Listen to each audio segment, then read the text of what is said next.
Kondisi jembatan air Telmo di Desa Jagaraga, Buana Pemaca masih rusak dan tidak bisa dilintasi lagi. Jembatan gantung sepanjang 105 meter ini rusak sejak beberapa tahun terakhir akibat banjir bandang. Kerusakan pada jembatan terlihat pada kayu yang miring dan rapuh, termasuk pondasinya sehingga tak dapat dilintasi lagi. Jembatan ini merupakan penghubung dua dusun yang dihuni ratusan kepala keluarga.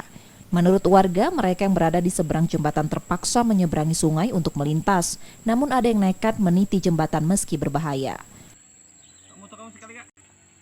Si jembatan kita ini, Mas, ya? Ya, jembatan kita ini lah roboh kan, dah lama roboh ini. Itu banjir bandang itu. Jadi orang budak sekolah lewat sinilah terus. Nah, jadi kalau udah kata jembatan ini nyebrang. Pakai apa itu? Yo, nyebrang.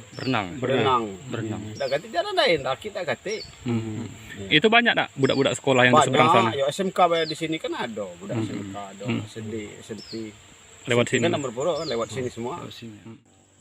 Jalan alternatif yang ada di seberang jembatan harus memutar jauh hingga belasan kilometer yang harus ditempuh anak-anak untuk menuju sekolah dan warga mengeluarkan hasil bumi seperti jagung, sawit, karet, dan juga pisang.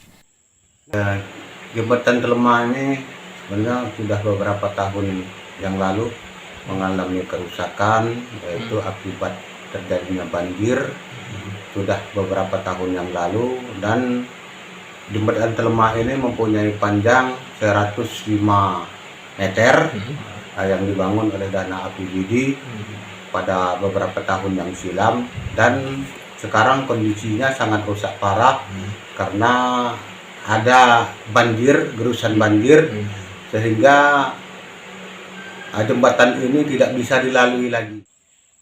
Pemerintah desa setempat sudah melaporkan kerusakan jembatan gantung, namun sampai saat ini belum ada perbaikan.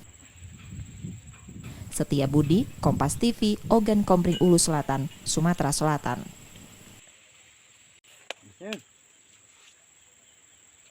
Kamu ada lah, kamu lompat ya?